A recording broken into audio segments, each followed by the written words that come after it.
the guests like to have a seat, please? I'd like to wish you all a very good afternoon. My name's Stephen Poole. I'm one of the Deputy Superintendent Registrars at Manchester Register Office. And you've already met my colleague Lucy King, who's going to prepare your certificate for you and make the entry in the register. On behalf of Manchester City Council and the Registration Service and all the staff here at this venue, I'd like to say what a great pleasure it is to have you here today on this fab occasion, the marriage between Catherine and Lee, here at this most historic and splendid setting of the City of Manchester Town Hall. And on a brisk Manchester day, but no rain on your wedding day, what a disaster. Yeah. Honestly, I'm so let down for you. It's not a proper Manchester day without driving rain. I love this building. I love the Town Hall. Alfred Waterhouse's 13th century style Gothic masterpiece built between 1868 and 1877 for £1 million. Blimey, but be a fortune then. It's lovely. It houses the seat of Manchester government and has done ever since, along with the Town Hall extension there. Lots of wonderful features here at the Town Hall. We're in the old council chamber where we are now, as evidenced by the gallery there and the one up there, probably where you ladies would sit. Because this, of course, was Victorian England, and in Victorian England, ladies had their place. It was sort of sat over there somewhere, or up there, or anywhere where you couldn't cause a nuisance and the noise and all the rest of it. You are in the city that produced Mrs. Pankhurst, all the way from South Manchester. Mrs. Pankhurst, who would have walked these corridors. Mrs. Pankhurst, who may well have come and sat in this room to listen to and even object to things that were going on. This building has seen history. It's seen time and events. Further down the corridor, you're going to have a wonderful time today because I've had a sneak preview of the room and it's absolutely beautiful. One floor up from your reception room is the Lord Mayor's parlour. Now, Lord Mayors don't in Manchester anymore. They haven't done for over 30 years. But certainly up until about 1986, the Lord Mayor would live here for their term of office. The Town Hall was a residential building for the Lord Mayor.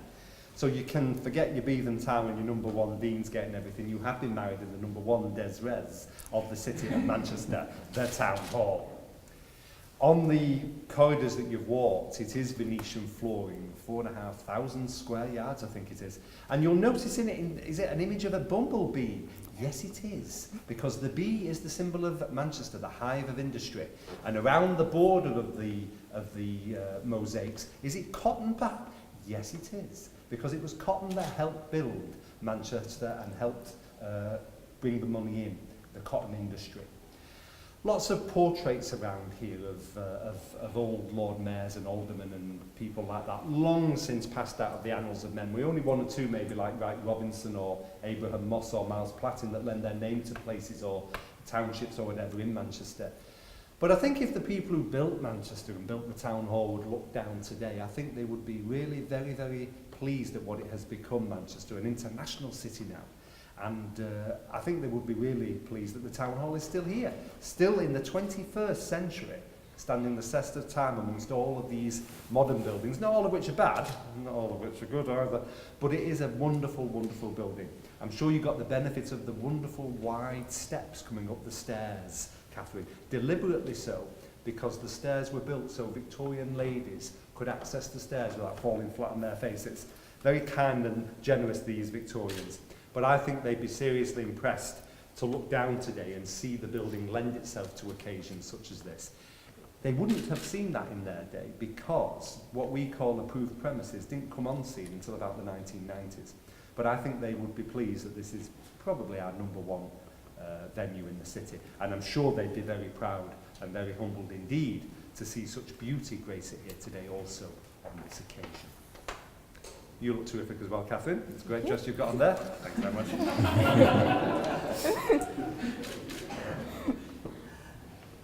This room in which we are now met has been duly sanctioned according to law for the celebration of marriage. Before you are joined together here today in marriage, it is my duty to remind you both of the solemn and the binding character of the vows of marriage you are about to make. Marriage, according to the law of this country, is the union of two people, voluntarily entered into for life and to the exclusion of all others. Marriage is a desire by two people to share themselves and their experiences with each other, and a willingness to accept each other for who they are, because you can't accept each other for anything else. You are who you are. It's a promise that says that you've chosen each other above all others to share the rest of your life with, and that you will honour that pledge as long as you live. That you'll give the best of yourselves and ask no more of your partner than that which they can give, because they only do their best. You're promising to share your time and attention and to bring joy, strength and imagination to the relationship. And you are promising to grow old together, because everybody grows old. But if anybody was to say there's nothing more beautiful than young love, I would say yes, there is. There's old love. The sight of two old people walking down the street together, hand in hand, silver-haired, still having the occasional banter, because that's what it's all about, still finding new things to do then, as well as reliving the experiences now. Now and then and now, to be the most important, the most loving, and the most caring person in each other's life. It's in that spirit that you're now before us. In each other's company, you've found happiness, fulfillment, and love. If there is any person present here today who knows of any lawful impediment why these two people should not be joined here today in marriage, then you are to declare it now. That's an all clear. Blimey, what are you going to do? Well, what we're going to do first of all is hear from Ben, who's going to read for us, please. Ben.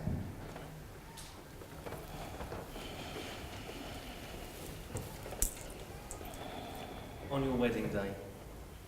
Today is a day you will always remember, the greatest in anyone's life. You'll start off the day just two people in love and end it as husband and wife. It's a brand new beginning, the start of a journey, with moments to cherish and treasure. And although there'll be time when you both disagree, these will surely be outweighed by pleasure. You'll have heard many words of advice in the past, when the secrets of marriage were spoken. But you know that the answers lie hidden inside, where the bond of true love lies unbroken. So live happy forever as lovers and friends. It's the dawn of a new life for you, as you stand there together with love in your eyes, from the moment you whisper, I do. And with luck, all your hopes and your dreams can be real. May success find its way to your hearts. Tomorrow can bring you the greatest of joys, but today is the day it all starts. Thank you. Wasn't that lovely?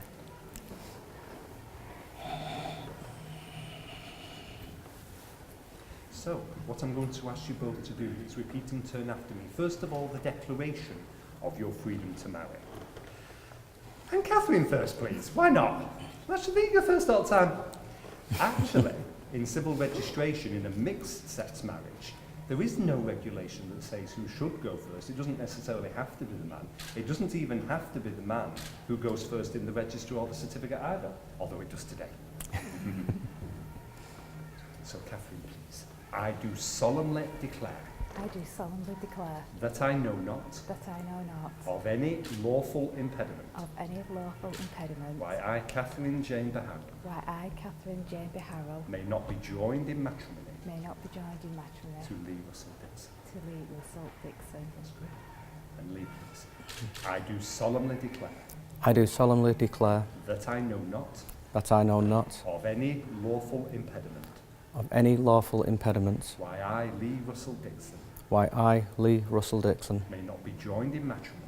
May not be joined in matrimony. To Catherine Jane Beharrow. To Catherine Jane Beharrow. That's lovely. Marriage is a personal and an intimate decision, and a large part of its importance comes from its recognition by those who are close to the couple. So I ask you both, in the presence of this company of family and friends here today, Lee, will you take Catherine to be your wife, and will you remain true to her for the rest of your life together? I will. Catherine, will you take Lee to be your husband, and remain true to him for the rest of your life together? I will. Yes! Who gives this woman to be married to this man? I do.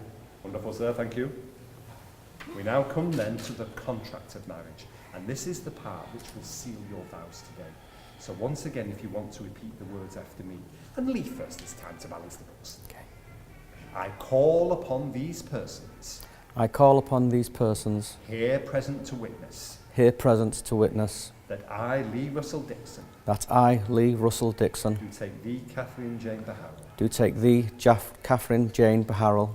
To be my lawful wedded wife. To be my lawful wedded wife. And Catherine, please.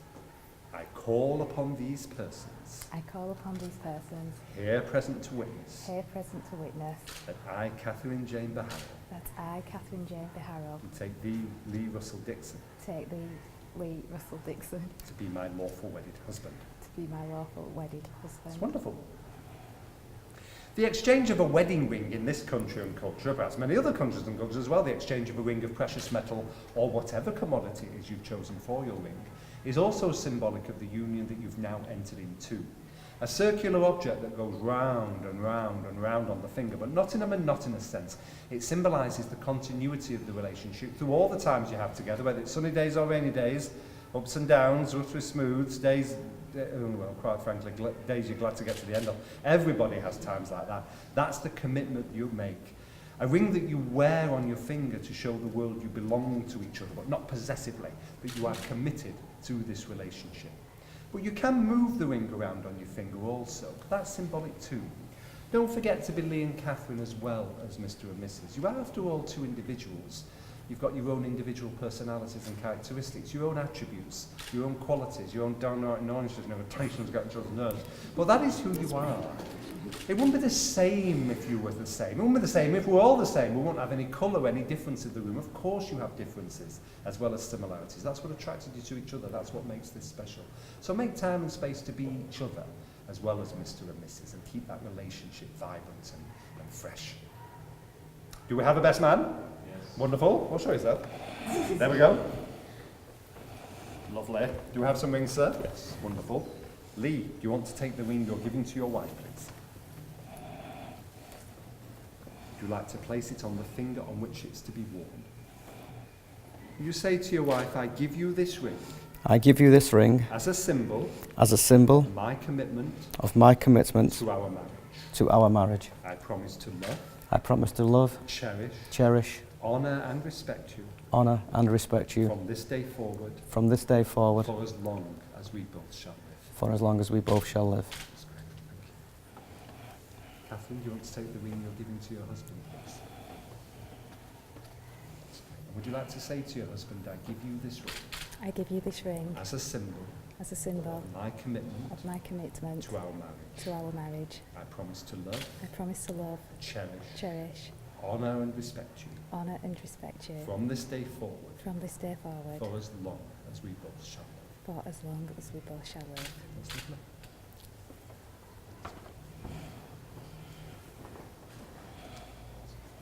Now I'm going to ask Nicola if she would read for us, please. Nicola.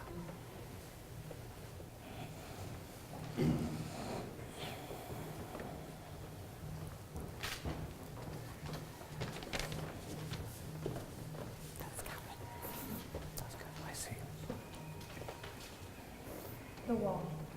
When the one whose hand you're holding is the one who holds your heart, when the one whose eyes you gaze into gives your hopes and dreams their start, when the one you think of first and last is the one who holds you tight, and the things you plan together make the whole world seem just right, when the one whom you believe in puts their faith and trust in you, you've found the one and only love you'll share your whole life through. Thank you.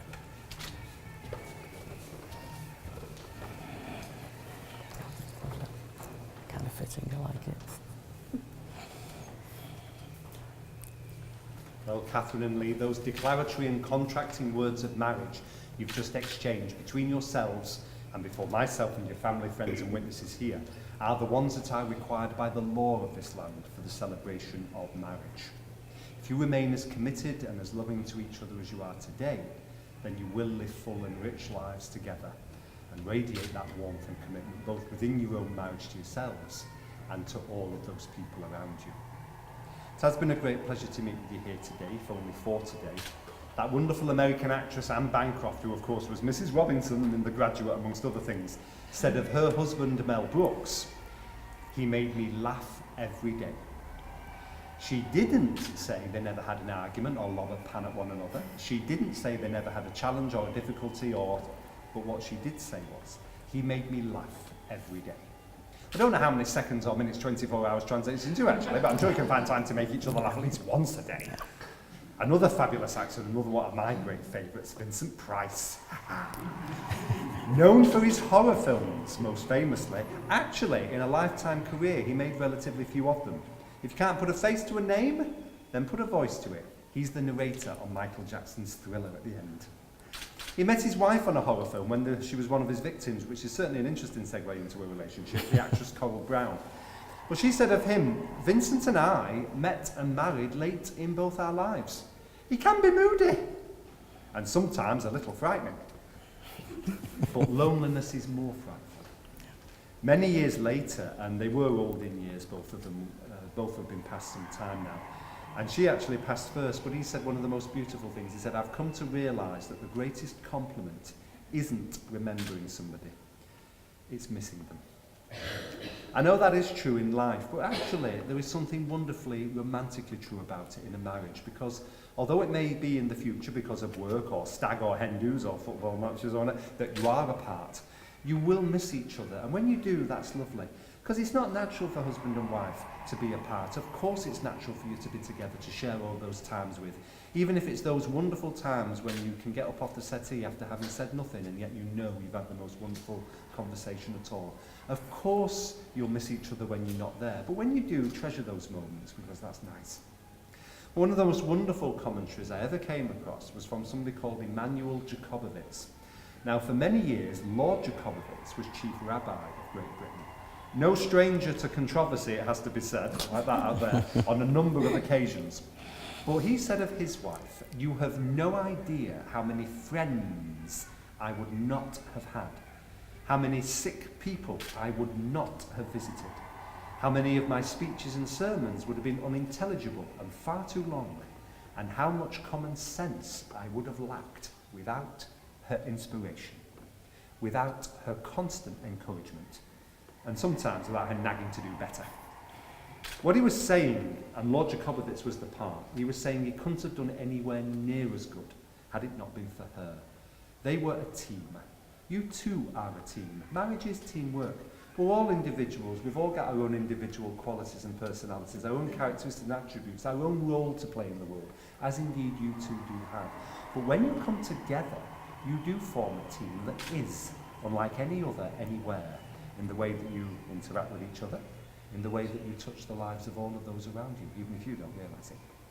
And that's what today's all about. Two people coming together because they love each other, because they want to spend the rest of their life together, both knowing and not knowing the future, with all its potential, its possibilities, and yes, its risks, and some of them might not work, but to do it together, rather than on your own or with anybody else.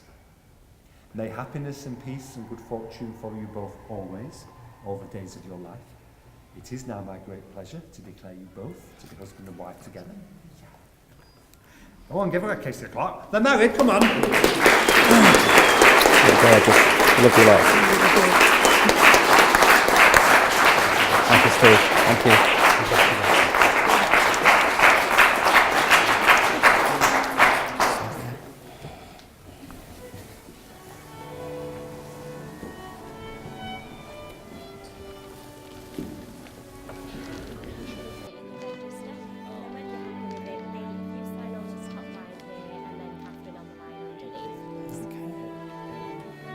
All right, gorgeous. You look beautiful. I could tell. I can't see. I'll just put my glasses on.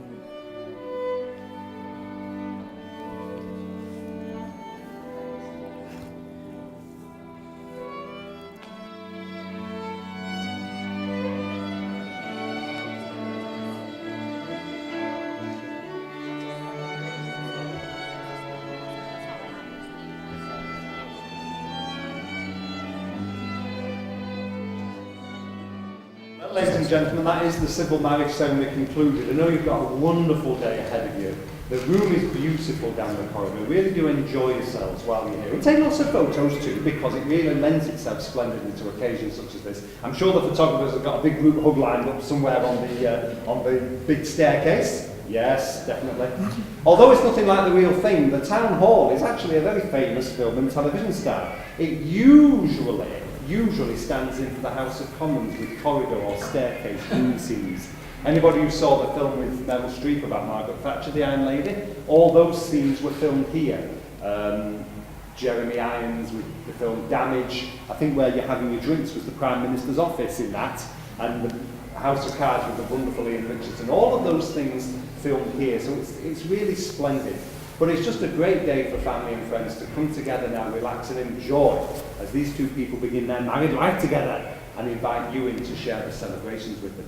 So it's been wonderful having you here today, and we give you the bride and groom.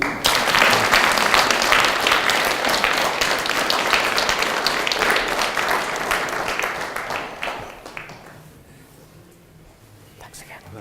Thank you. Have a great day. And you. Watch your dress, love. Yeah. I'll keep it over here.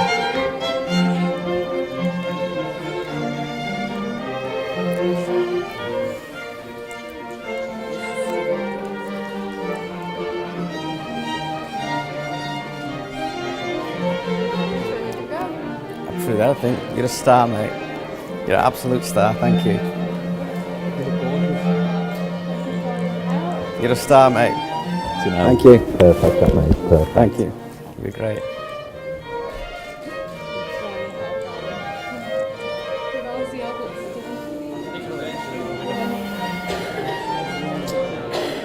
Thanks a lot, mate.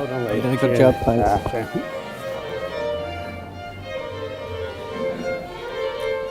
Thanks a lot, Stuart. You look fabulous. Thanks a lot. You look great.